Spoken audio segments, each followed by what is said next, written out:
Rewind කරන්න පුළුවන් නිසා මුකුත් මගේ වෙන්නේ. BOTV TV බලන හොඳම විදිහ.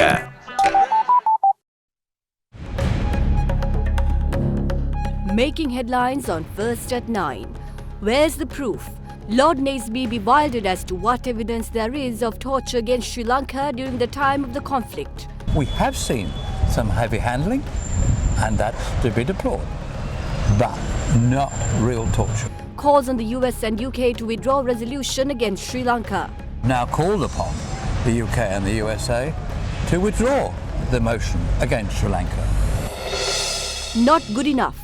Professor GLP is critical of the government's approach to reconciliation. And far from improving the relations among the ethnic communities, the current approach to reconciliation is exacerbating differences. What comes before execution? Former Chief of Sri Lanka Human Rights Commission heralds warning over reinstatement of the death penalty. If death penalty implemented, what will happen? In October, there can be very heated arguments. So they may not support Sri Lanka even reconciliation. President of the Bar Association highlights precursors for the move. Firstly, the government should find out how they do this type of work with limited opportunities. A controversial visit. US President lands in the UK amid protests. Golf revisited. Test cricket returns to golf for the first time following controversial expose on match fixing.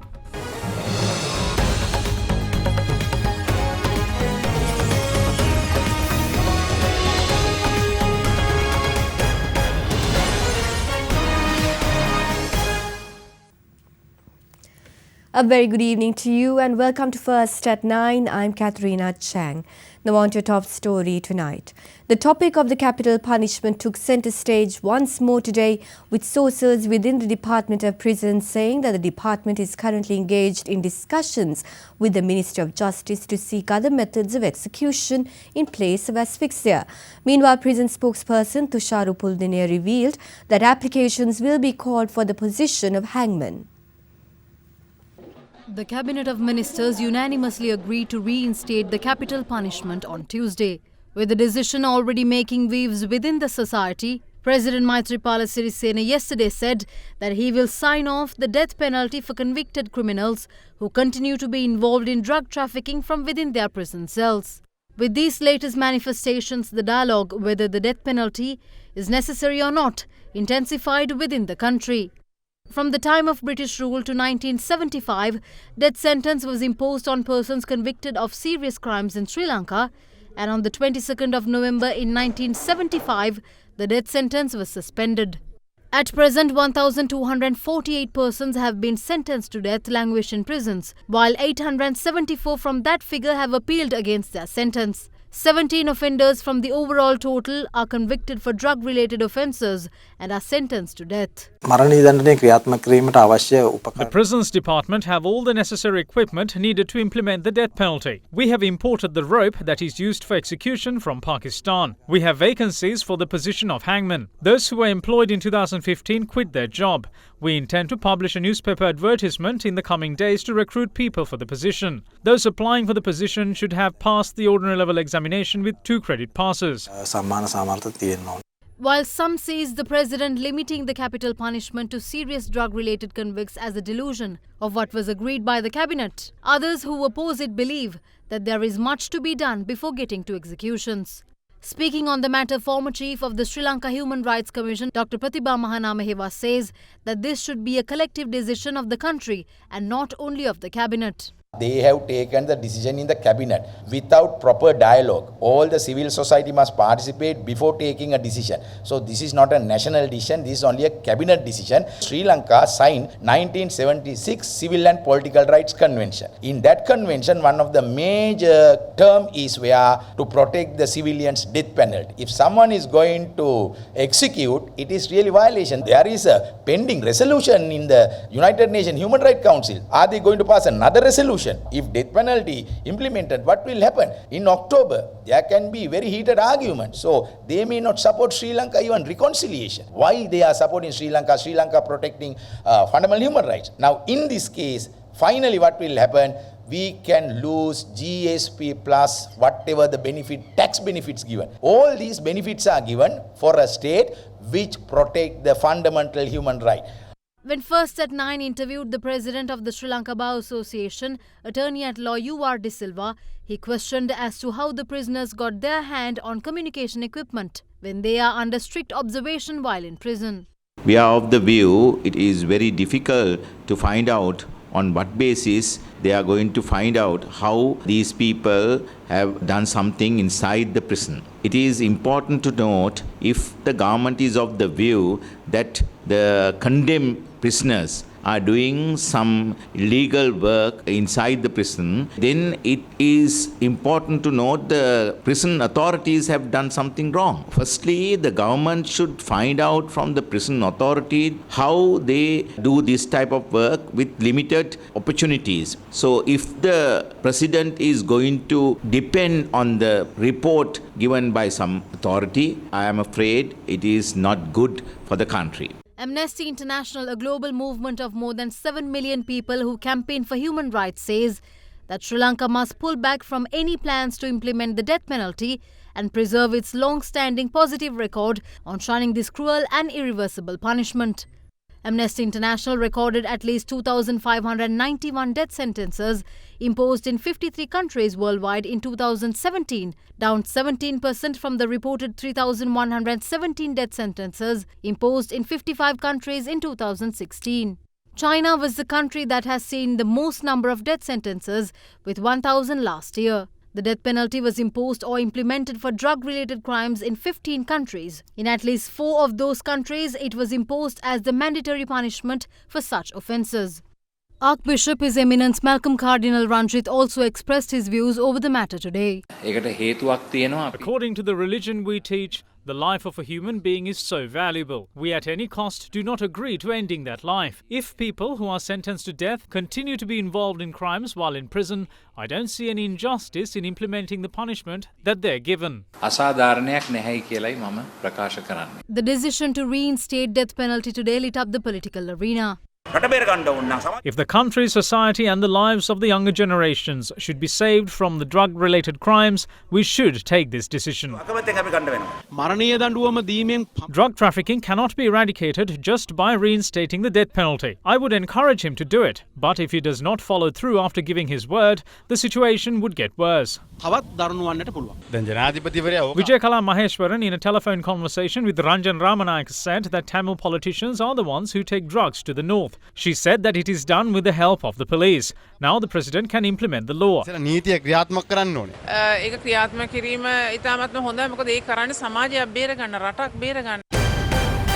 President Maithripala Sirisena is determined to curb the destruction caused by the wild animals to the agrarian sector. Addressing a meeting held in Kandy yesterday, he said that around 40% of the food production is destroyed by wild animals, and he will take necessary measures to address the situation irrespective of whatever criticism that may come his way. The Central Province Action Committee of the Grama Shakti People's Movement was held in Kandy yesterday under the patronage of President Maithripala Sirisena. 40% of the food production of the country is destroyed by animals. Monkeys and macaques do the most of the damage. During the previous government, district secretariats were given 10 million rupees to take measures against this issue. Nothing was done in any of the 24 districts and the money was not refunded either. I emphasize that I will take measures to curb this situation.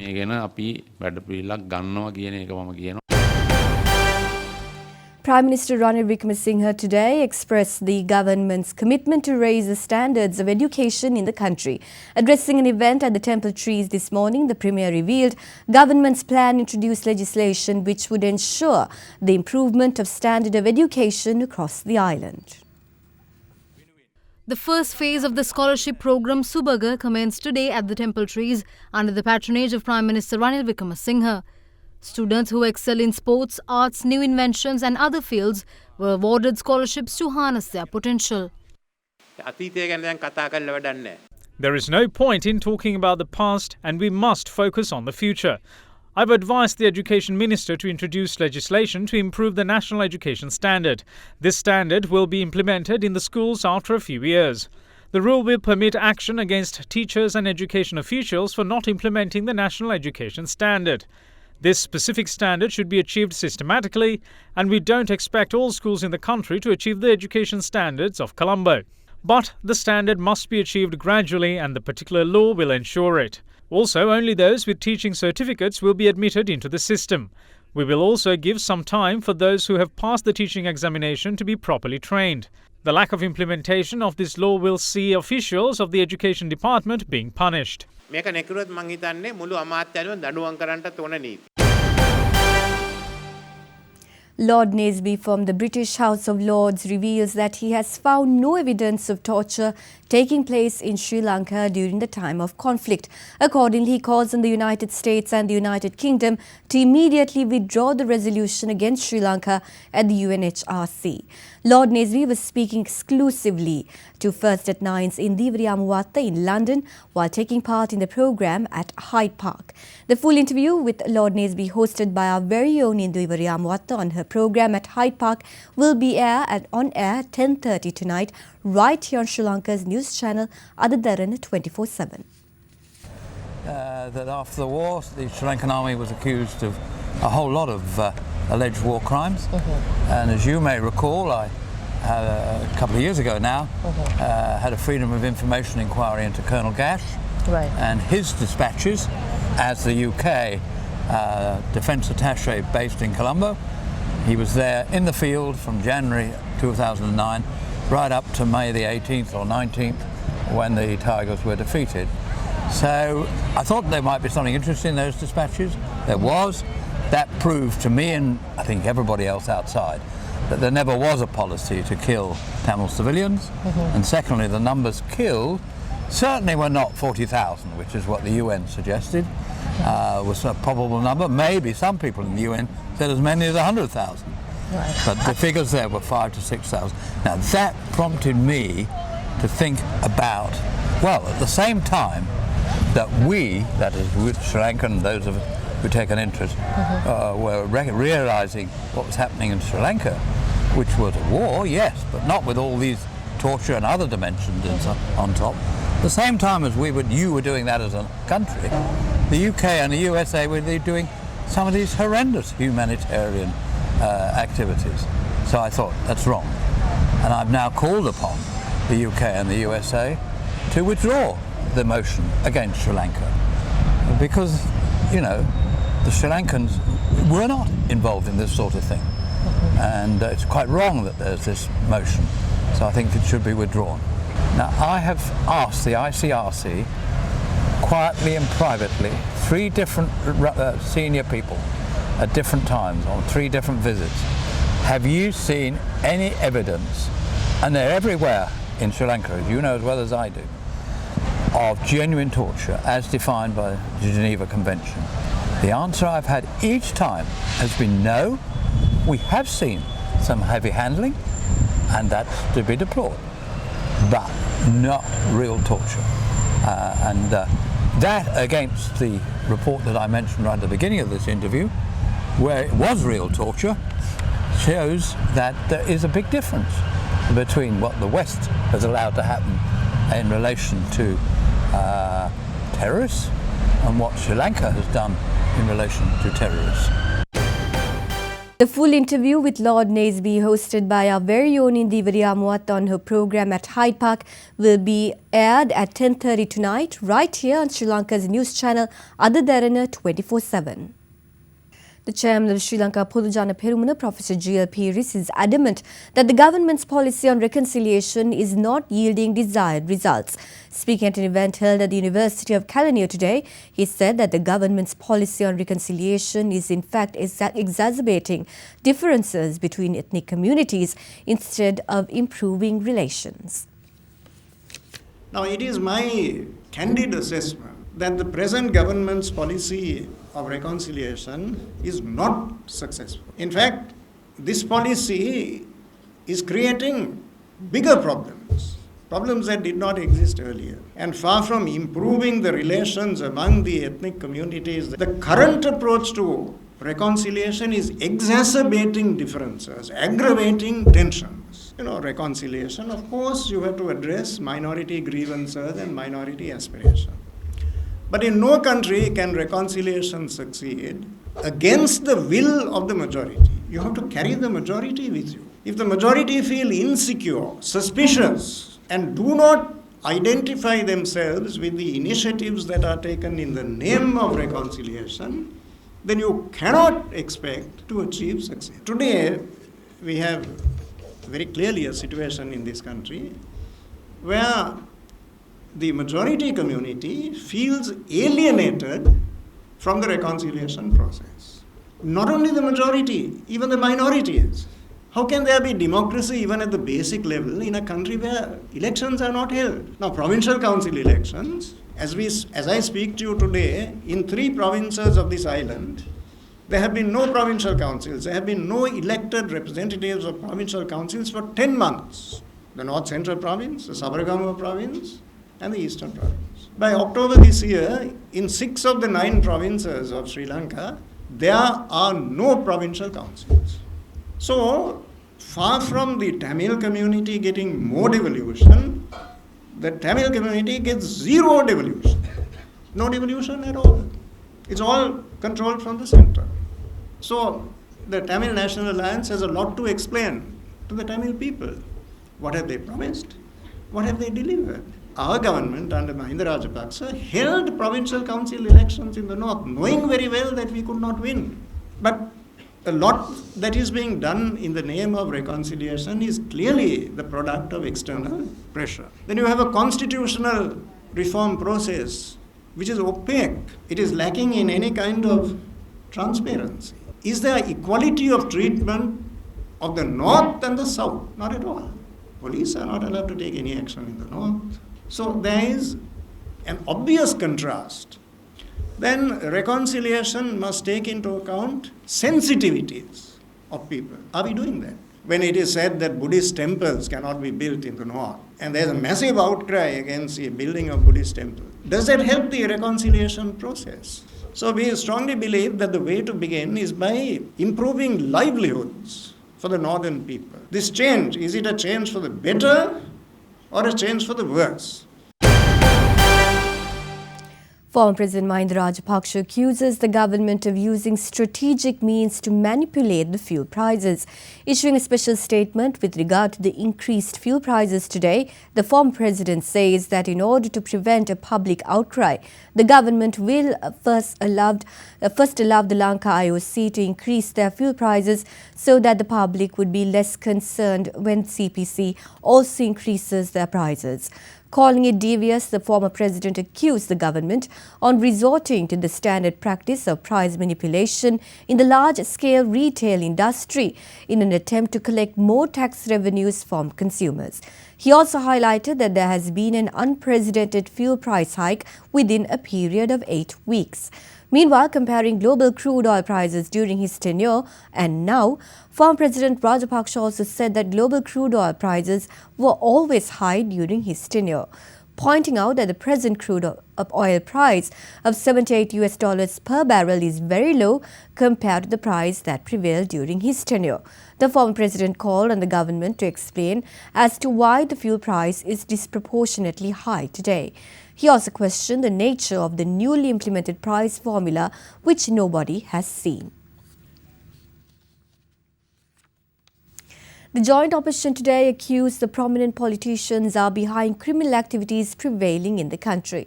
Addressing a media briefing today, parliamentarian Shahan Semasinghe highlighted this as the cause behind the government's failure to crack down on the underworld.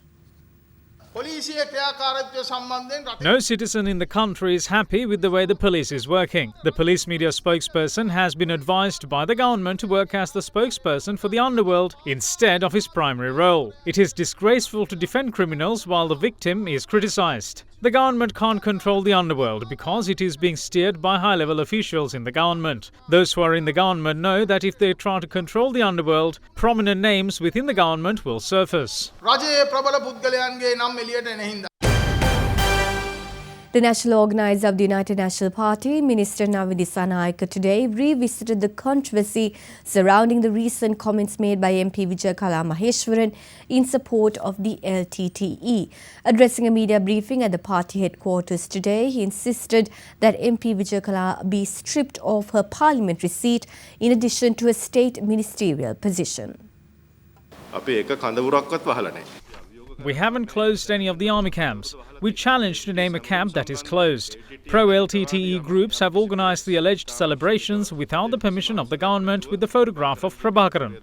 When the government was informed of this, steps were taken against it. It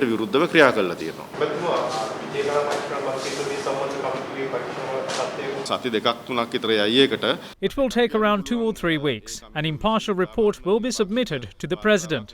My personal opinion is that not only her post of Deputy Minister but her seat in Parliament should also be stripped. Such statements can't be made.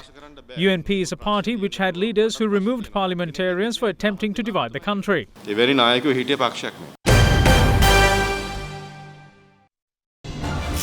watching Sri Lanka's award-winning news channel, Derana 24/7.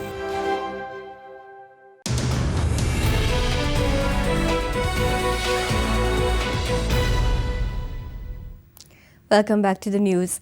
Chairman of the Government Medical Officers Association, Dr. Untitled charges that Sri Lanka-Singapore Free Trade Agreement was entered into in an ad hoc manner.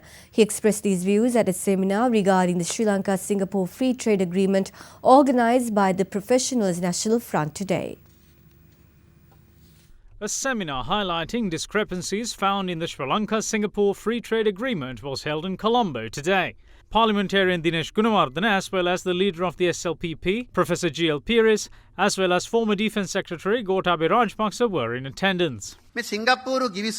We were able to scrutinise the Sri Lanka-Singapore Free Trade Agreement after it was signed. This too was when Minister Malik Samaravikrama published data pertaining to this agreement on his website.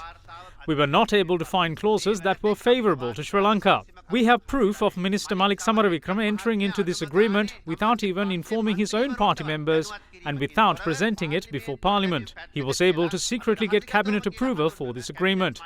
So what are we offering Singapore? We are opening up our land and a sea area spanning 8 times the size of our island, as well as airspace.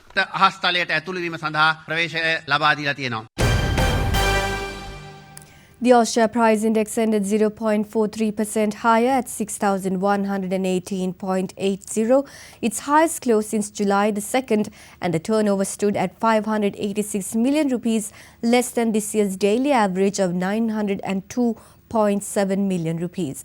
Net equities worth 116.3 million rupees were sold today, extending the year-to-date net foreign sale to 2.4 billion rupees. Meanwhile, the Sri Lanka rupee closed marginally weaker today in dull trade as the importer dollar demand surpassed mild selling of the US currency by exporters. The rupee closed at 159 rupees and 40 to 50 cents per dollar, compared with yesterday's close of 159 rupees and 25 to 35 cents. With that, let's now take a look at how the Sri Lankan rupee traded against other major currencies around the world today.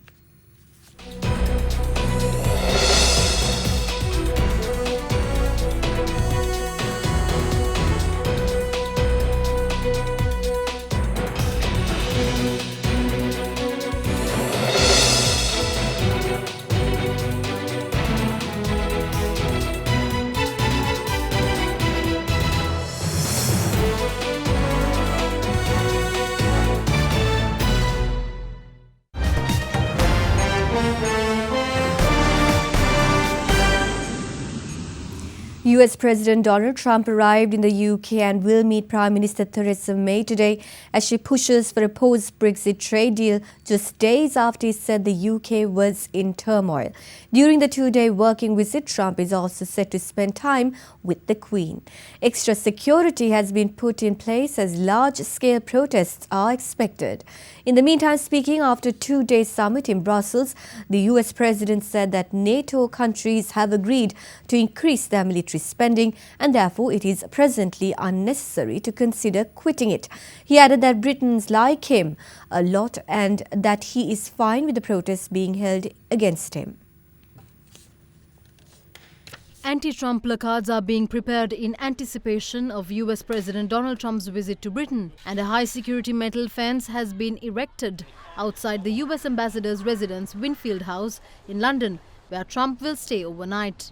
Trump arrives in Britain after a NATO summit during which his critical stance of the alliance has seen a mellowing, as the president said it was presently unnecessary to consider quitting it after NATO leaders agreed to increase their military spending. Thousands of protesters are expected to join demonstrations during his visit, including plans to fly a blimp over Parliament, portraying Trump as an orange snarling baby. More than 50,000 people have signed up to demonstrate in London tomorrow against the US leader's visit. While Britain regards the United States as its closest ally, some Britons see Trump as crude, volatile and opposed to their values on a range of issues.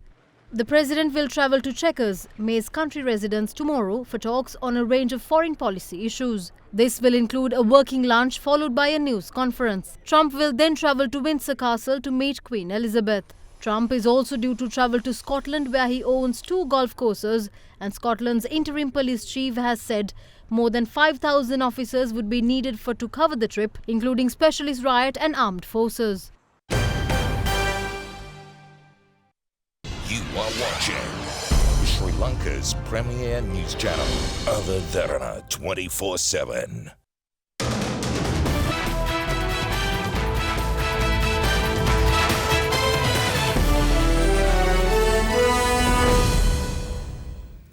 US Olympian Kim Vandenberg arrived in the island last evening. She will be hosting swim clinics across the island, with the first of it being held today. The ace swimmer will continue to host swim clinics until the 22nd of this month. US Olympian Kim Vandenberg arrived in the island last evening, where she received a warm welcome. Kim Vandenberg clinched bronze at the 2008 Summer Olympics in Beijing and is a medal winner at the Pan American Games, US National Championship and the World Championship. I'm so excited to be here in Sri Lanka. It was a really long journey from New York, but I can't wait to teach all the Sri Lankan swimmers how to swim, and I can't wait to go to the Foundation of Goodness and meet all the kids and just explore the whole country for the next couple weeks. For the first time in Sri Lanka, US Olympian Kim Vandenberg will be hosting swim clinics with private and public groups in 4 cities across the island until the 22nd of this month. Public and private swim clinics are scheduled to be held in Colombo, Galle and Kandy. It may be a different World Cup, but for the England team and fans alike, the heartache was all too familiar. Croatia defeated the 3 Lions last night to book a place in a World Cup final for the first time in their history, where they will meet France. Their best result at a World Cup came during the 1998 tournament held in France, where they finished 3rd.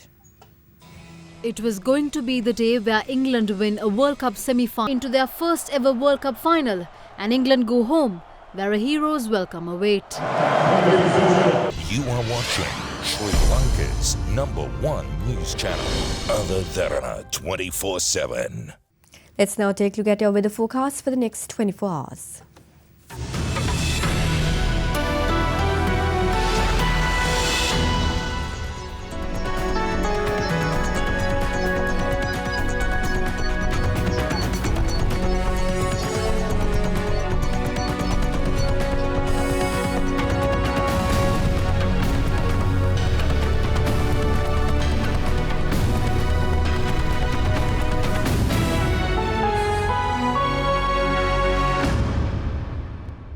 And before we go, we want to take you to Bopat Talava, which is a plateau located between Boguan Talava and Dayagama. The mountain peak, which stands at the height of 1,900 meters, is a sanctuary of biodiversity. We hope you enjoy these visuals and have a pleasant evening.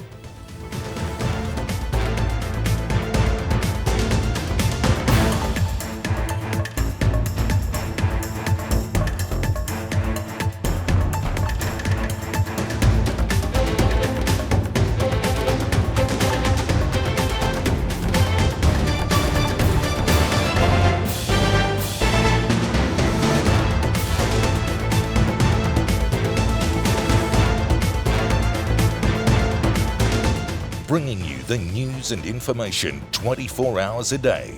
This is Sri Lanka's premier news channel, Derana 24/7.